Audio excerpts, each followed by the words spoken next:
I'm Matt Jones. And I'm Stacey Ryan. And I'm Ninder Johal.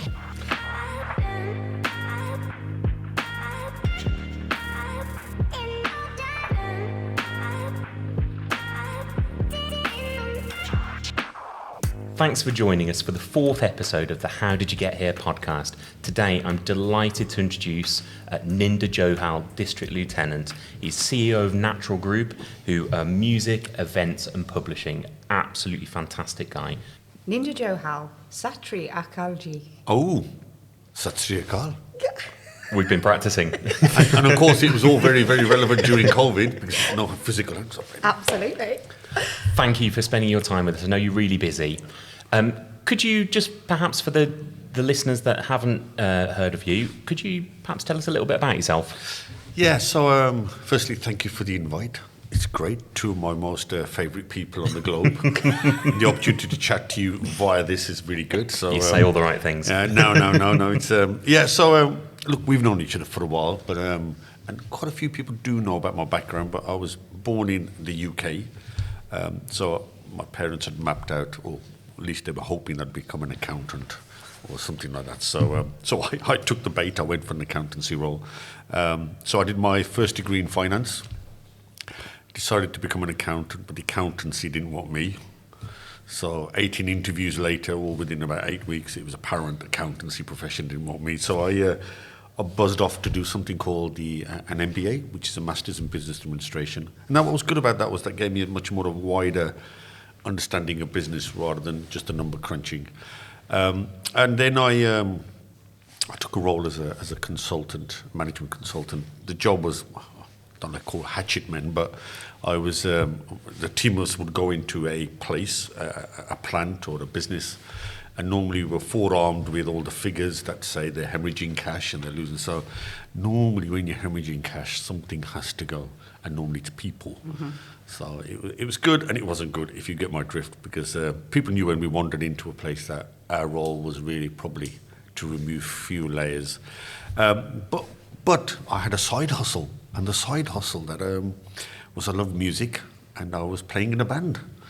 And so I was doing my day job, 9 to 5, hatchet man, and then I'd jump in my car and join the rest of the band somewhere in the country doing gigs. And typically it would be on stage about 2 a.m, and then I'd be back at my hotel or whatever by about 6 or 7, go straight to work. And you can imagine after a while, the eyes gave it away. The dark circles. Dark circles, the red eyes gave it away. And I had to make a decision really. Do I pick my side hustle, which was music, or do I continue with my career? And much to the consternation of my parents, I went for the entrepreneurial route and went into music as a sort of full thing, set up a label. And my parents really struggled to explain to people what I did, mm-hmm. because music's pretty intangible. You can't, and I think what they conjured up was images of, Trotter. Do you remember Trotter with his yellow van? Oh, Del Boy, yeah. Del Boy. So I think that their perception of music was that I would probably have one of them. Okay. And when I opened the boot, there'd be CDs falling out and cassettes falling out, and I'd be saying, "Come on, buy 10."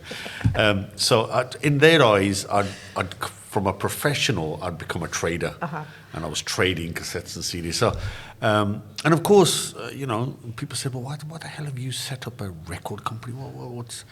The thing was, when I was playing with the band, we were playing in front of mixed audiences, and I had this dream that one day this music could cross the charts. Mm-hmm. And everybody fell about laughing. And I'll tell you why they fell about laughing, because if you ever listen to the music, it's sung in a foreign tongue, Punjabi. The instrumentation is foreign, it's Punjabi. The lyrics, interestingly, are Punjabi. so people say, well, nobody's going to buy that, because unless you're a Punjabi, in other words, that's a dialect from northwest India, and nobody's going to buy it. But I was convinced the music was really dancey, it was fresh, mm-hmm. it was innovative. So I set up on this impossible dream of trying to get this music, which hitherto only Punjabis were buying, nobody did. 12 years, I was trotting around the world, armed with my rucksack, full of those days CDs. And I remember traveling to Paris and all over the place, trying to meet Universal, Warner, Sony, and people like that, and say, look, take this music on. I said, no chance. Don't understand what he's saying, can't understand the instrumentation, nobody in the marketplace will buy it. Anyways, this went on for 12 years, and then eventually I got a break, and this is where resilience comes in. You know, you've just got to keep at it. You've just got to keep dreaming that it might come true. And some little unknown label in Italy said, "I tell you what, it sounds okay. We'll take it on. We're not going to give you any money. We'll give you royalties." I said, "Fine." Now, life's about breaks. Life's about being in the right place sometimes. I happened to meet them, but of course I could argue I made that opportunity by not sitting at home waiting for the phone to ring, but by going out. 12 years of hard grind. Yeah. Absolutely. And the second thing I would say, network like crazy. Mm-hmm.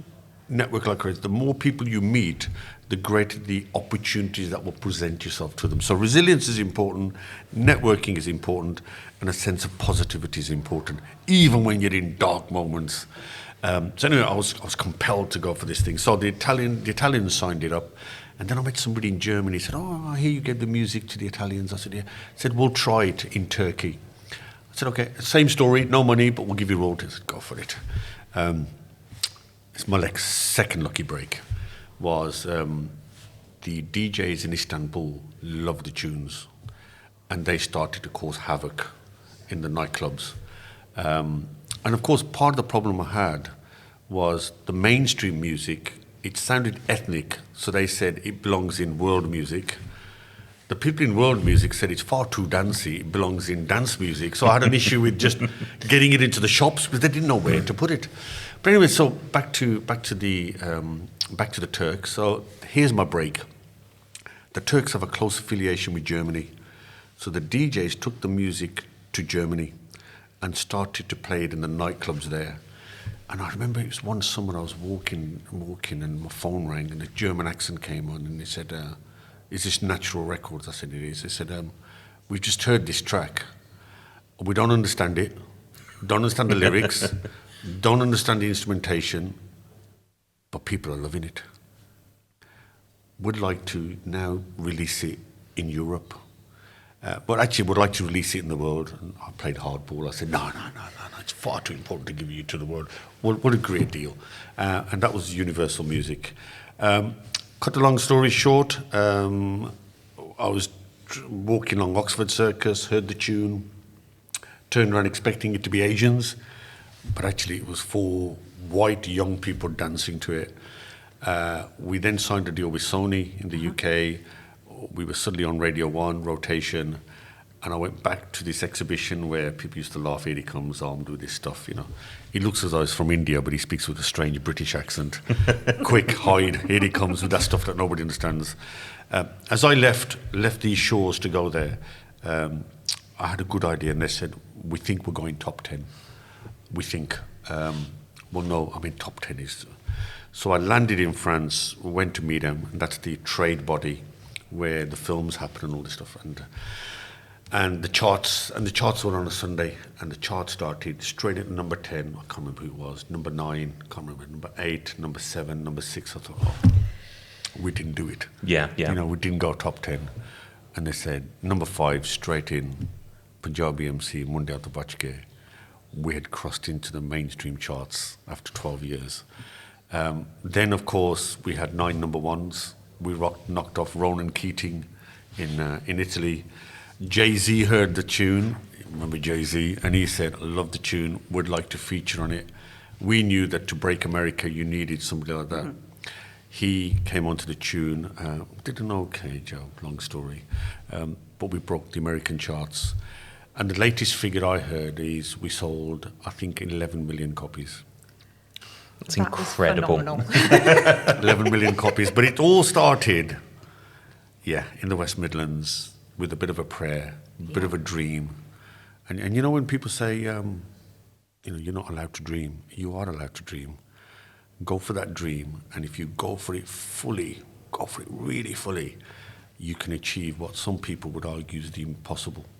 And that was my first entrepreneurial journey. And I think people say, well, where do you get the entrepreneurial bug from? So I grew up in a family where my dad worked in a foundry, and my mother worked in a factory, rally bikes assembly. So I wasn't surrounded by business people. And I think when I took on the band, if you recall, I took on that leadership role within the band.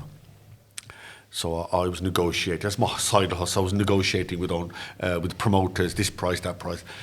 And I suddenly realised that was something I was enjoying. So just by sort of fate, took on that role. So I was both a musician, but also the manager.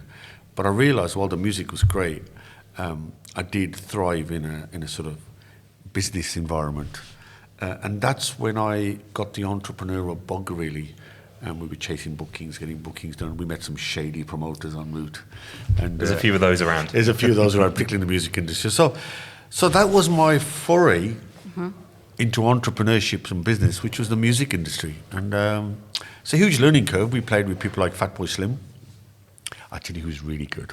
Tom Jones is good. Really? Tom Jones is good. And my claim to fame is, I remember the promoter rang us up and said, you're playing with Tom Jones. I said, fine.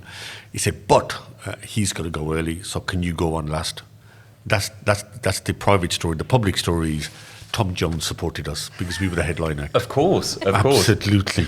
We were the headline act, because Tom Jones came on before us and went, anyway, Yeah. that's our claim to fame. Marketing is very important. Yeah, and of course, Fatboy Slim, and probably the most violent set we've ever seen was Prodigy. We played with Prodigy in Switzerland, I think it was. So it was good. It was all good stuff. Yeah. And but a lot of people don't know that background because they see me as publishing and events. But that's what led me. Is it important to you to always have a side hustle? I think in the early days when I was working, the side hustle gave me a chance to test it. So I think one of the things I would say to entrepreneurs is, having a passion is great. Enjoying what you're doing is great, but make sure there's a demand for it. And that's where you test it. And because I was playing with the band in addition to the job, not only did it give me a sense of where I wanted to go, but I was testing it. Mm-hmm. And really, I didn't realise, but I was testing, and I was seeing that this thing does work and people do enjoy it. So I think testing does come in. And of course, testing continues, doesn't matter where you are on your business life cycle, but you're always going to bring out new products, and you always have to test them. So then I think, and here's your answer to your question, I think once you're on now, you've got to stay committed to that. And I don't think then you should be looking at B, C, D, and E, because I think when you look at B, C, D, and E, you're going to take the focus of your A route. And I think when you go A, you've just got to go fully in. The side hustle comes in for testing. Mm-hmm. But I think if you start to do too many things, you're probably going to fail at all of them. So I think focus is key, very important, once you've done your testing. And that's where I think the testing comes in, and the side hustle. Couldn't agree more. And I think one of the challenges that people have is knowing where that line is between, focus A, which is clearly the best route, and having a look at what's going on in the market around, et cetera, et cetera. And I think that's really important. It's knowing when to stop, and it's knowing when to start as well, which are two. Yeah, I think, and that comes to judgment, and that comes to experience, and that comes to talking to people and saying, what do you think? Never feel that you shouldn't ask someone. I think having a support structure is great. Now, my wife's been brilliant. I still remember in my 11th year, I would always land at whichever airport, and I'd get into the hotel, and I'd ring home and say, by the way, I've landed. I remember she saying in the 11th year, I think you ought to give this a miss now. I think this global track you're looking for is not going to happen. It just, you've given it a bash. And of course we did it that year. Mm-hmm. But the fact that she allowed me those 10, 11 years to go on this route and this impossible dream, I think is important. So I think support structure does matter. Some people can do without it, but I think for some people it's good to have that behind you. So just touching on something you were talking about while we were talking about your musical journey, you said you talked about dark moments. Do you mind sharing with us when and what those dark moments were? I can tell you a killer dark moment. It's this fateful day where a distributor, I think it was Singapore, Canada, and then one in East London, all went bust on the same day. Wow. Yeah, and my cash flow looked very dicey. And my bank manager said, listen, anything you try and now write a check, we're going to bounce it because you're going to have to sort yourself out here. And I'll tell you a couple of things which I should have done and I didn't do. So then I thought, this is looking a bit dodgy. And then it was about 9:30 and my son was 2 at the time. And Ninder said to me, my wife said, go and get a Blockbuster video. Remember Blockbusters? They used to be around. So for those who don't know, Blockbusters was a chain of video shops, and you could go and hire videos. Most people's Friday. And physical Netflix. And so I remember it was about 10 to 10, quarter to 10. I went to a cash machine, put my card in. And by the way, I only wanted £1 because they only used to cost £1. And it swallowed my card. I thought, God, this is bad. This is bad. So I remember the call in the morning. So what am I going to do here now? Mistake was I didn't involve Ninder in what was going on. So now it suddenly dawned on me that she didn't know what was going on. So I got to Blockbuster and conjuring up all kinds of ideas on how I could convince the person behind, to give me a DVD or whatever it was. It was a DVD. They were shut. So I got home. I said, they were shut. But my learning was that, and my second learning was that we call it stress testing, is I hadn't stress tested my business that if everything goes wrong, do I have something in reserve to help me out? Because I never thought that would ever happen. And so stress testing, I hadn't stressed it, and now suddenly I was in that problem. Third piece of advice is when you're in a crisis like that, think of solution. There's no point now sitting there crying about what's happened. Think about solution. So at that point, I knew I had to find a solution. Telephone boxes, by the way, used to exist, and that's when before I had my mobile. But you can imagine there was no money left to pay. So I went to the phone, dialed it in, ding ding ding ding, put your money in, and it said HSBC, and I said put me through three levels up from my local manager. Guy answered the phone. He said yes. I said my name's Ninder Johal. He said yes, I know. Obviously, must have this red list in front of them. And I said, look, I need to see you. I need to see you now. And he said, okay, I'll see you this afternoon. Now, fourth piece of advice, prepare for a meeting like that. Think of what the other person's going to be asking and prepare. Don't go on a wing and a prayer. So I quickly used those 3 hours. Lucky my MBA helped me. I drew up a number of scenarios, solutions. I went in prepared. And he said, so what do you need? Remember, he's asking now. So I've already prepared. I said, this is my overdraft. I need to double it. You could see the perspiration. Double it. I said, double it. But here's my plan that if you support me, this is how I can get out. So I came in with a solution base rather than... Then he paused and I said, right, but I need to know one way or the other. You're either going to hang me, at least I know where I stand, or you're going to support me. Now, here's an interesting thing about people. And I said, by the way, you've got my house anyway. And he said, interestingly, I don't want your house. He said, because if I take the house off you, one, you're on the street. Secondly, we'll probably only get a third of the price on the house. So really, that's our last option. Don't make presumptions. I did there. Now, he read the stuff, and luckily, education does matter, by the way, because that education allowed me to have a solution-based. I was able to articulate what that looked like, and I was able to put it in a spreadsheet and stuff. So education helps because it allows you to articulate. Thankfully, he paused for a second. He said, you've got it. I'll give you your money. That allowed me then the 3 months to trade out. And then, of course, we had the global hit. Now, that meeting, had it gone the other way, I might have never experienced. So it's all these learning things you've got to think about. And, of course, as we grow up, nobody teaches us this. We just plunder on through life. So I think education is important. Mixing with the right people is important. Mixing with people that are better than you is important because they'll give you advice you've not thought of. And as many white people as you can, because you can have an array of solutions. Somebody might come up with something. And I think finally is mix with people, and we say this all the time, mix with people that look different to you, mix with people that dress differently to you, and mix with people that speak differently to you, because you're gonna pick up stuff that they're thinking that you've never thought of. Very true. Diversity, inclusivity, it's key these days, isn't it? And it's something that historically we've probably not focused on as much as we should, and I couldn't agree more with that. So I read an article about you not long ago. Oh dear. And it was titled Accountant to Bhangra Star. Yeah. So my question to you, based on reading that article, is what are you now? What am I now? Yeah. I think my wife would say a waste of time. I'm sure she would. Probably. And my But my son kept calling me a party planner for a while. He thought, "Why, you've done 2 degrees, you've got a master's." You know, I said, "Well, it's not really a party as such. It's, you know." I suppose what I am now is, and I think most entrepreneurs do move depending on the opportunity. So I suppose it's a good question. I've never regarded myself as an entrepreneur. I've never regarded myself as a business person, not really. I've just got on with it. And I suppose I'd like to be thought of someone, if you want to connect with someone or talk to someone, I'll connect you up. And I'm really here, and that's part of the reason I joined some various boards, was I'm here to put something back into the community. And somebody said, "Well, why did you all do some of these free roles?" Well, I can still remember my father had an accident in the foundries when health and safety wasn't great. And I remember he spent, it must have been about 10, 12 years in and out of hospital. And I remember thinking, crikey, the NHS, if it wasn't for them, my father wouldn't have, got this done. And of course, I remember my own education, which was free. My kids' education is free. So we owe this country a lot.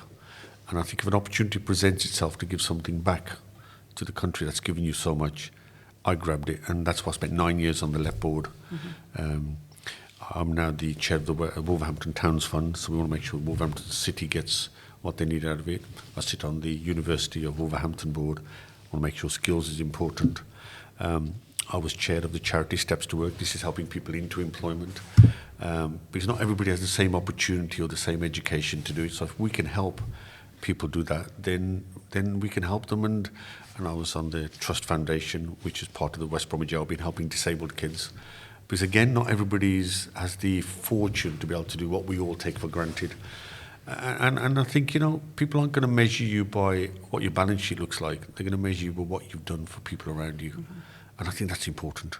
Absolutely. So I don't think that's answered your question. I think that was a really good answer. And the other thing to note is you can't take it with you as well. No. But what you can leave is a legacy, and it's really, really important to help others as much as we can.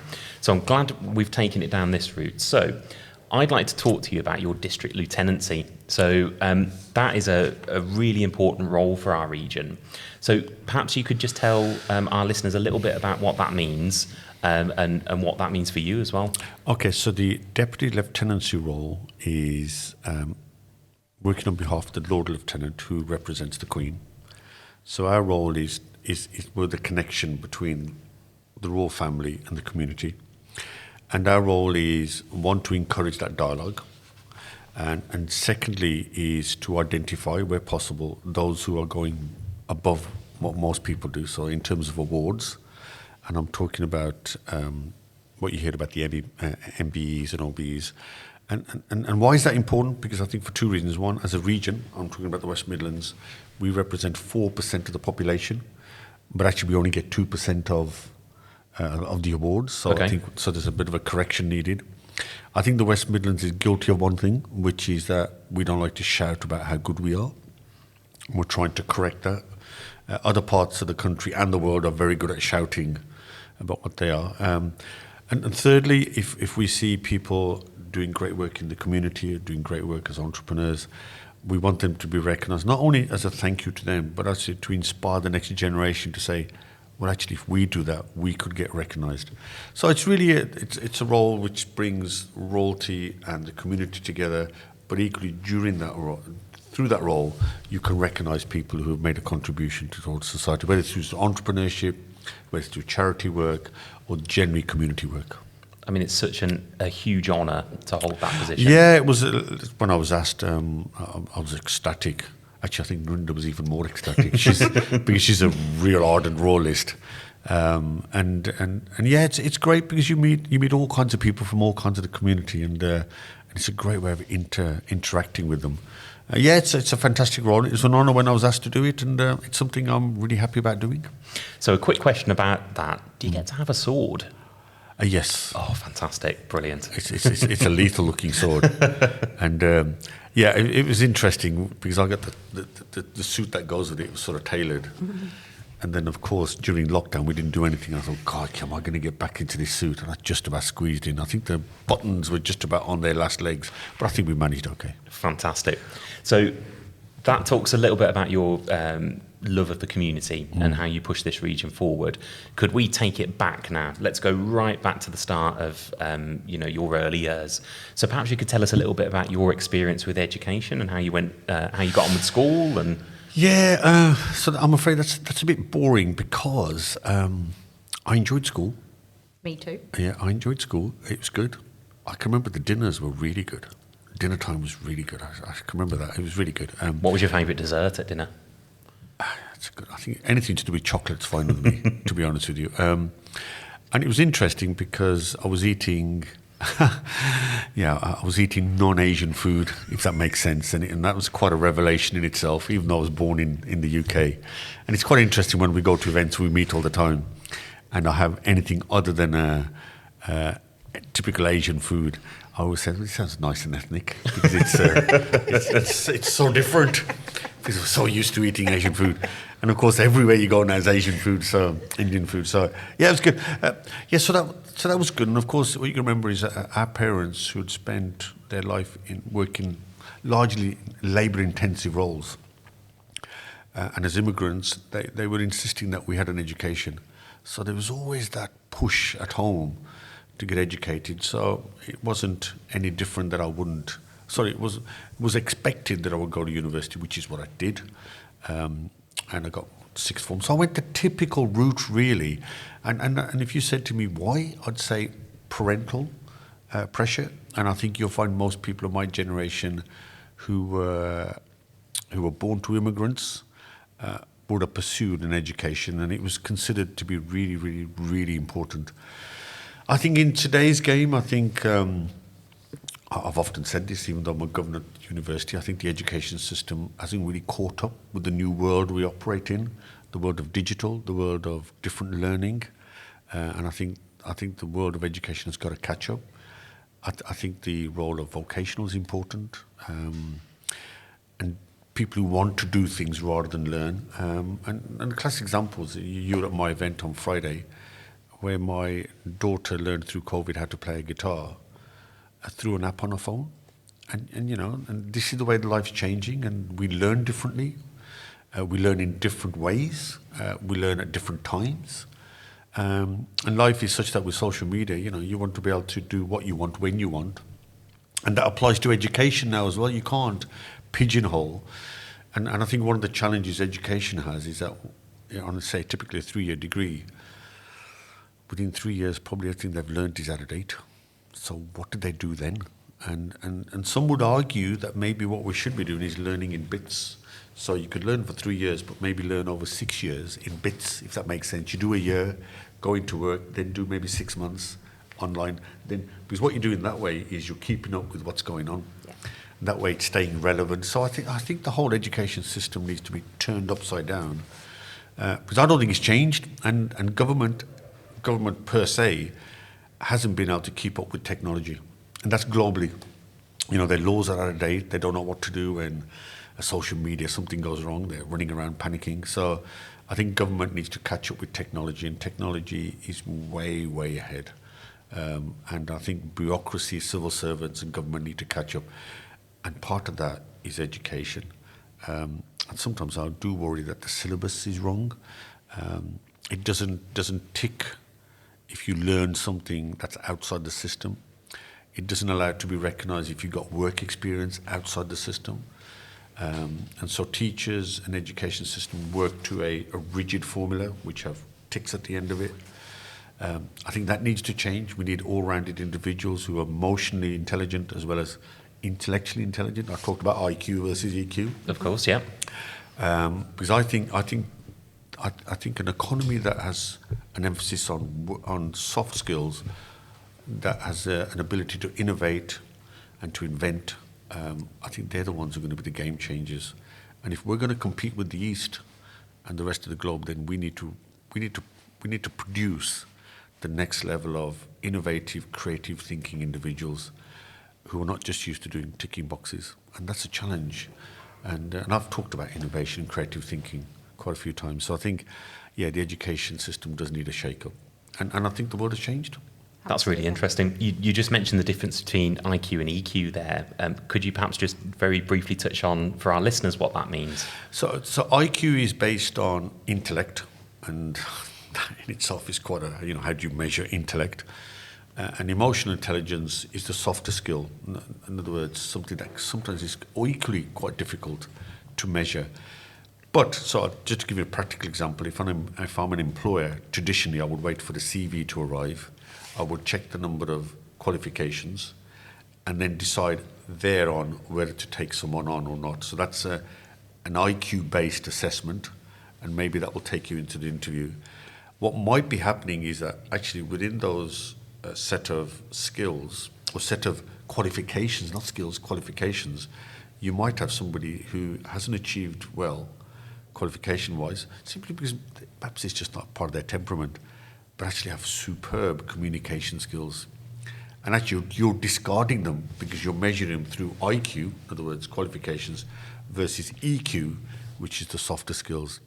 And really my plea to employers is, you can use that as a sort of basis to start off with, but make sure you drill into the soft skills, because they're the bits that are going to make the world tick. So I always say to my children is, your degrees are fine, it's what you do with them that counts. And many people say 3-5 years later, I'm trying to think now, crikey, how much of I can remember of my degree?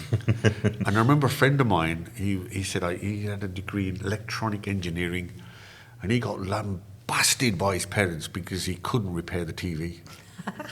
And they couldn't understand how, if he'd been to university for 3 years and he got a degree in electronic engineering, why can't you fix the TV?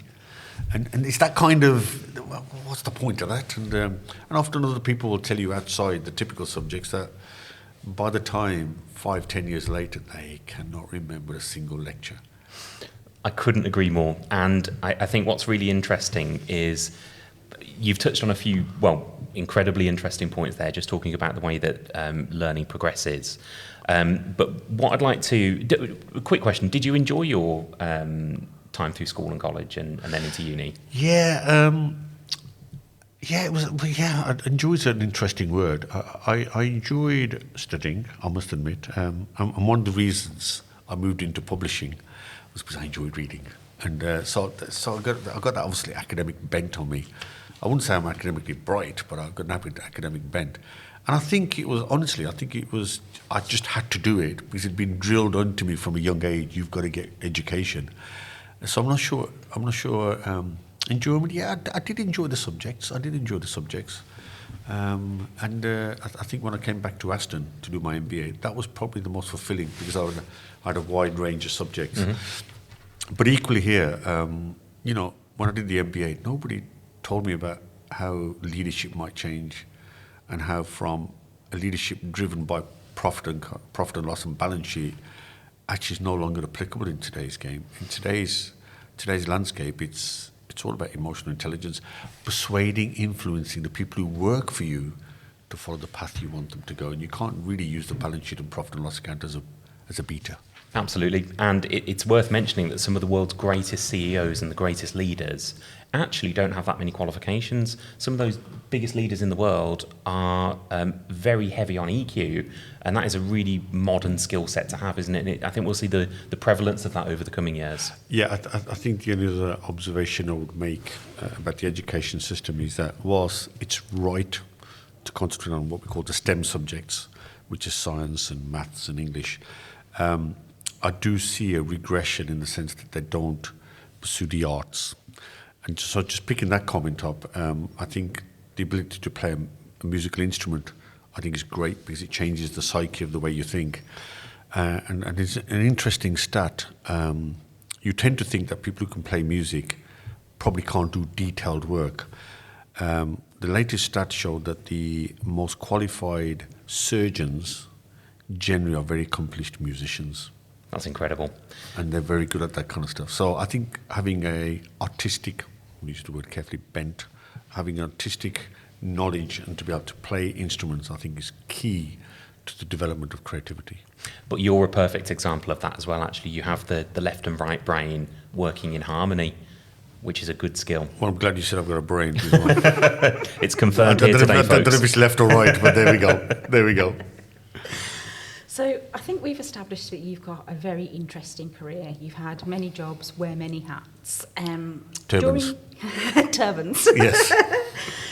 During COVID, you had a major pivot in your business, and we touched upon publishing right at the start. Tell me about the publishing side of Nachural. Well, it was interesting. Our first real proper pivot, our first COVID happened back in 2008.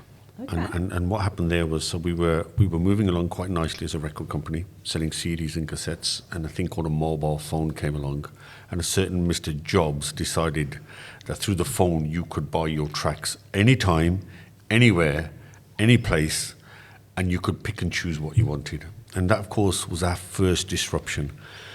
And what that actually meant, that was fundamental because it actually questioned our entire business model. So we're now saying actually people don't want CDs and they don't want to go to shops between 9 and 5. They want to on their mobile phone. They don't need a device to play it through. They don't need a power socket to put it through. That was a fundamental change. And that was probably our first proper crisis. And then, of course, when COVID came, it wasn't as much of a crisis because all we were doing in COVID, we'd moved into events by this time. And so we pivoted really from music to events back in 2008. That was our first real hardcore test on the legitimacy of our business model.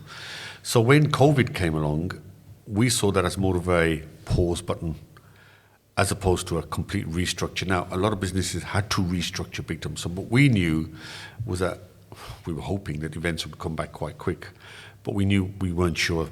So really, we were putting a pause button. We weren't questioning the model, in other words, face-to-face events, which we were questioning with the digital because people just no longer wanted to buy physical products.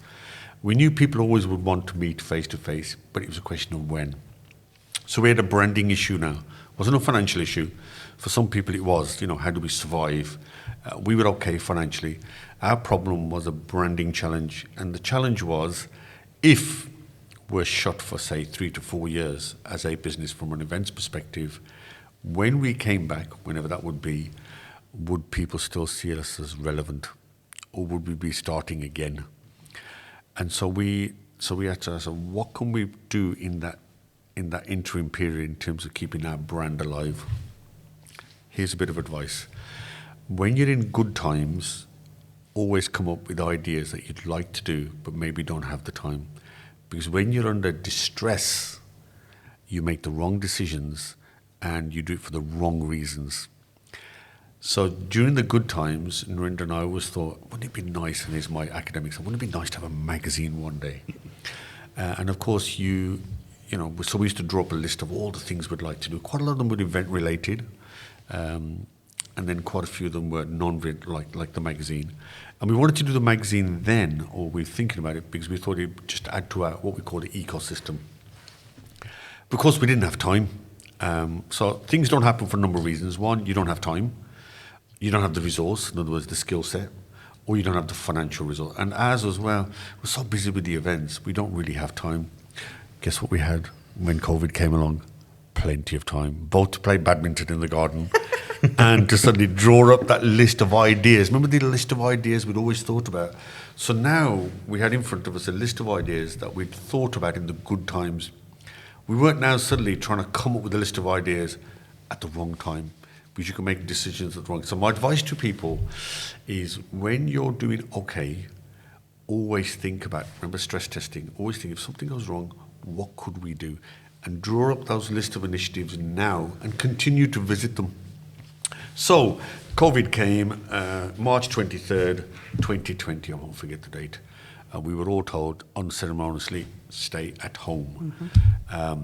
And of course, as with the majority of the population, you dismissed it as something about 2-3 weeks and we'll be rock and rolling.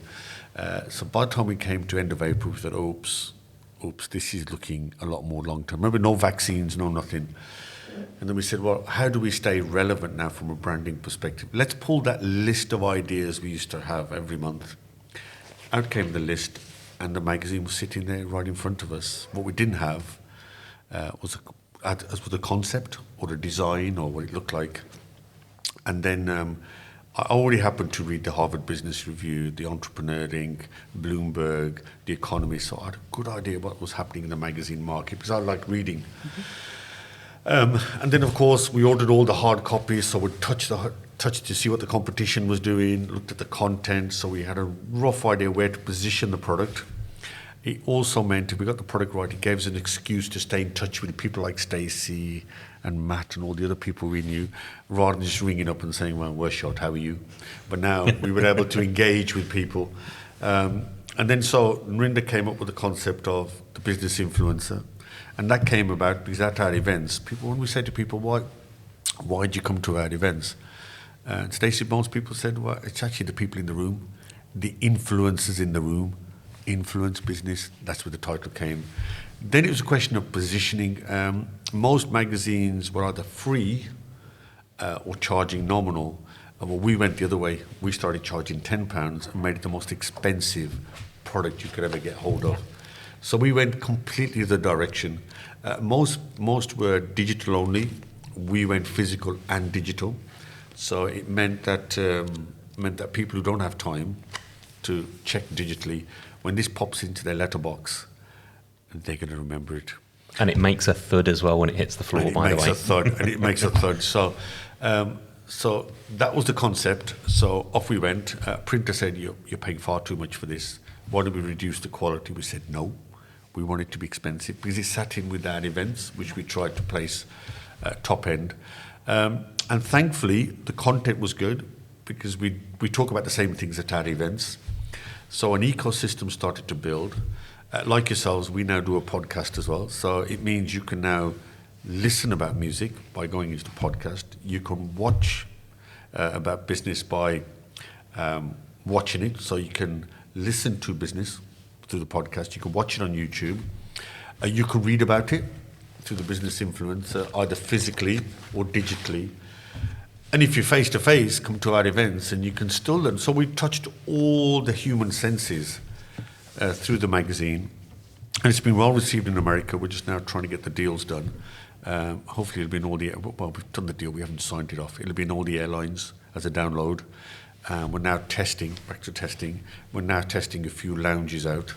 And I think next year by February, when, fingers crossed, we're properly back to normal, then we'll look at proper distribution through WH Smiths and people like that. So that happened, the magazine happened purely because of an unanticipated event, but which we had planned for, if that makes sense, because we had a list of things we could move. And it gave us something to shout about. It enabled us to feature brilliant businesses like yourselves. And what's really interesting is at our events, they tend to be populated by people with good money and have done well, millionaires. But this took us into the billionaire space. Yeah. And people who are billionaires now who are talking to us. And we've got some of them lined up for our keynote speaker. And we just did one on Friday with Dinesh, a guy who built a £1 billion business. One of the things that I most admire about you is that you can connect with children, people who are learning. So they may not have had disadvantaged backgrounds, they may not have had the same abilities that you, I, or any of our friends may have had. But you can also connect with people who are like Dinesh and have lost in excess of 700 million. Is that easy for you? I think people are people. And I think as long as you treat people as people and you don't put barriers or things against them, then I think it's quite easy to talk to people. Obviously, certain people are triggered by certain things, depending on who they are. But my lieutenancy role means I meet people from all kinds of backgrounds, charities and all kinds of backgrounds. My business connection with the events meets, I meet some real high achievers. And I think it's helped. One, that I did okay with my global music scene. I think that helps. It brings a bit of credibility. So I'm not somebody just completely off the street. So I can talk about global business. Sitting on the LEP, which I didn't know at the time, sitting on the LEP and sitting on some of these strategic boards gives you that credibility as well, because you've talked on strategic issues around the community you operate in. And I just think in life, everybody's the same. Treat them all the same. You shouldn't treat people any different depending on how much money they've got in the bank or what background they come from. And if you're open and transparent and treat everybody the same, then they'll treat you as well. And so respect everyone you meet, because guess what? They'll respect you. But you've got to start first. Yeah, you've got to absolutely. respect them, then they'll respect you back. Fantastic. I think that's a really strong message actually to finish on. So, Ninder, thank you so much for your time. Really appreciate it. I'm sure our listeners are going to be really intrigued by this story. So thank you. Really appreciate it. I'm going to leave one last comment. If somebody says to you, honestly, don't dream, tell them where to go.